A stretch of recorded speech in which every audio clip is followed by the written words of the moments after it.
आप सभी का मंगल हो। नमस्कार। फ़ोन करना भी एक कला है। फ़ोन को अटेंड करना भी एक कला है। अब आप बोलेंगे फ़ोन करने में क्या कला? जी हाँ, फ़ोन करने में भी एक कला है।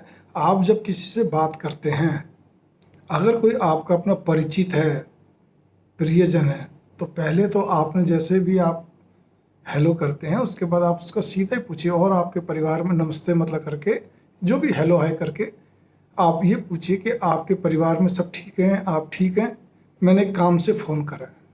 चाहे वो कुछ बात पूछनी, कुछ भी काम से फ़ोन करा है। और अगर आपने वास्तव में काम से नहीं करा तो बस ये मैंने केवल आपका कुशल क्षेम पूछने के लिए फ़ोन करा है।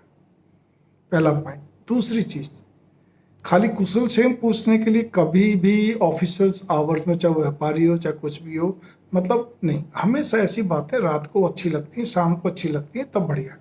हाँ, कोई बहुत मजबूरी है, एकदम से किसी के साथ ज़्यादा ही कुछ बन रही है, समस्या, बीमारी सिमारी बहुत ज़्यादा, तो आप फिर वो तो एनी टाइम भी कर सकते हो। भी हमें अभी मालूम पड़ा जी बहुत सीरियस केस है आपका, जो भी मतलब उनके घर में, तो बात अलग है।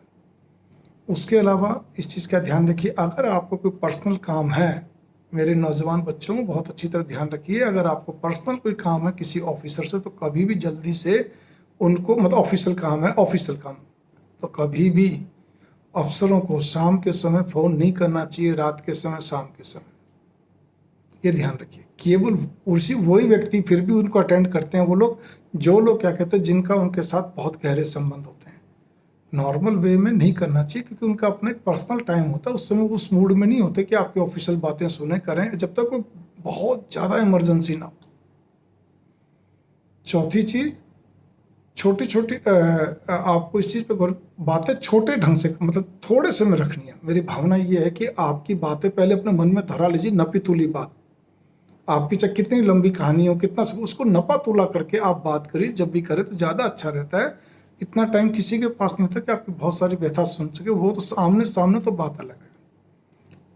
इसके अलावा सबसे बड़ी चीज़ का ध्यान रखिए, मैंने बताया ना, हर चीज़ में टाइम का भी ध्यान रखिए। ये नहीं कि आप सुबह सुबह 7 बजे 8 बजे आप फ़ोन कर रहे हैं, 9 बजे फ़ोन कर रहे हैं, नहीं। ऑफिस आवर जितने बजे होता है, आपके चाहे प्रियजन भी हैं, ऑफिस का काम ऑफिस आवर्स में, जैसे मान लीजिए ऑफिस 9 बजे खुलता है, हो सकता है वो 9:30 10 बजे तक आते हो, जो भी कुछ हो, तो आप उसको उसी हिसाब से लेके उस बीच में करिए। लंच आवर्स का भी ध्यान रखिए, उसमें नहीं करना चाहिए। आधी घंटा थोड़ा और, मान लीजिए 1 से 2 लंच है, तो आप 2:30 बजे तक मत करिए, 3 बजे तक मत करिए, 3 बजे के बाद करिए, 3 से 5 के बीच में। इसी प्रकार सुबह 10 से 1 के बीच में करिए फ़ोन, या 1:30 बजे तक का, तो जैसा भी है, मतलब ये छोटी छोटी चीज़ें बहुत ध्यान देने की है।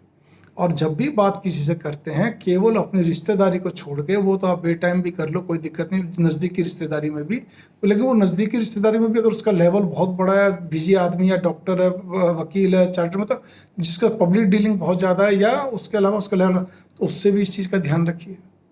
नहीं तो वो भी आपसे कटने शुरू हो जाएंगे, या व्यापारी भी, और बहुत व्यस्त व्यापारी, तो वो भी आपका फ़ोन नहीं उठाएगा। मेरे को हंसी इसलिए आ रही, दिल्ली में एक व्यापारी था, वो तो हमेशा रिश्तेदारों को गाली देता, बोले बे टाइम फोन करते, इतना टाइम किसके पास है? मतलब मैंने देखा कहीं हो, तो नहीं, बात भी सही, उनका कहना बिल्कुल ठीक है। तो इसीलिए फ़ोन करना भी एक कला है। लेकिन एक चीज़ का और ध्यान रखिए, अगर कोई आपका अपना प्रियजन या आपका परिचित, और वो व्यक्ति अगर आपको बार बार फ़ोन कर रहा है और आप किसी कारणवश नहीं उठा पाए, मान लिया आप वास्तव में व्यस्त हैं, अगर सच्चे व्यस्त हैं तो कोई बात नहीं, तो कम से कम उसका कॉल बैक करना आपका दायित्व है। और संयोग की बात, अगर क्या कहते चाहे रात के 10 बज रहे हो, कॉल बैक करिए कि भाई क्या बात थी, मैं नहीं उठा पाया, बहुत मेरी मजबूरी ये थी, तो लगता है कि वास्तव में आपके दिल में उसके प्रति जगह है। और नहीं तो फिर क्या होगा, फिर तो बहाने तो 100 होते, एक्सक्यूज तो 100 होते ही हैं।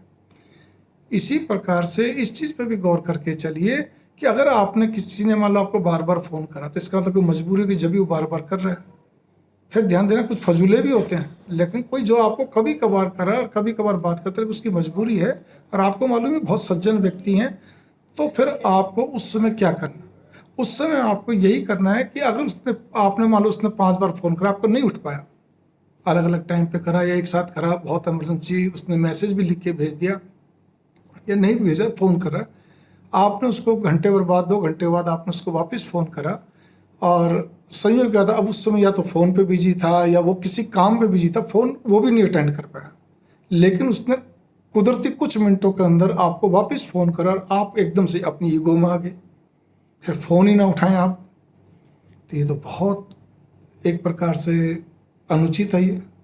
इसको आप चाहे भले कितने बड़े हो, आप कितने बड़े पद वाले हो, कितने बड़े धन वाले हो, कितने बड़े सेलिब्रिटी हो, इन बातों में क्या धरा कि आप किसी अपने परिचित के, अपने प्रियजन तो है ही है, लेकिन परिचित की या कोई जिस व्यक्ति को आप मानते हैं हाँ भी सज्जन है, मेरे को बार बार कभी दुखी नहीं करता, बहुत रेयर करता है, कभी मजबूरी में करता है, तो फिर करना चाहिए, कुशल से पूछनी चाहिए।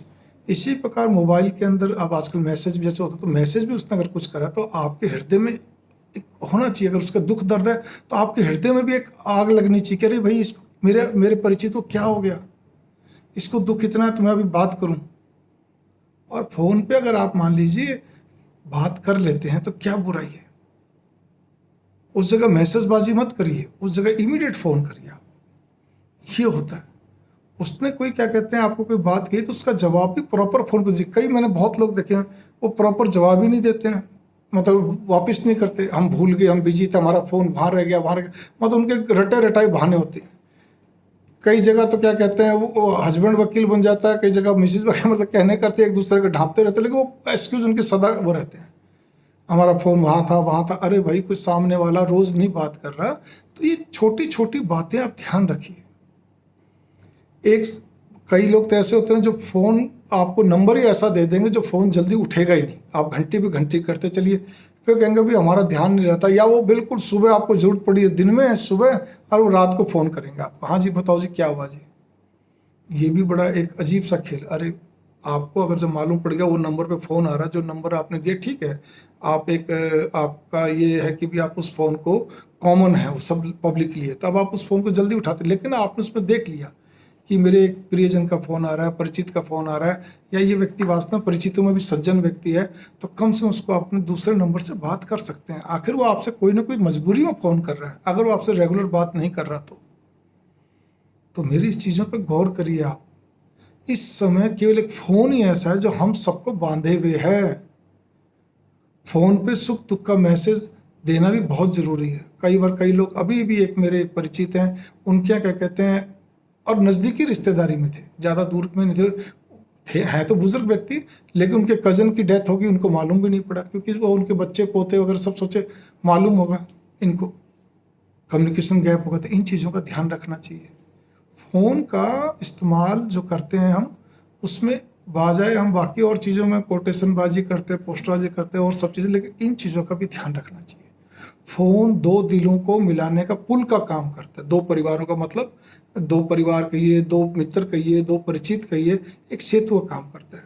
और यहाँ मेरा इसका एक ही है, मजबूरी में यदि कोई व्यक्ति फ़ोन करता है तो उसको हमें वापस जवाब भी देना चाहिए, कॉल बैक करनी चाहिए।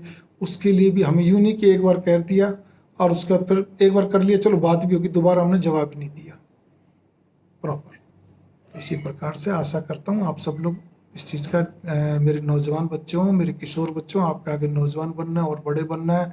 नौजवान बच्चों आप सर्विस में हैं, बिजनेस कर रहे हैं, सब प्रोफेशनल हैं, तो ध्यान रखिए इस चीज़ का। नमस्कार, मंगल कामना।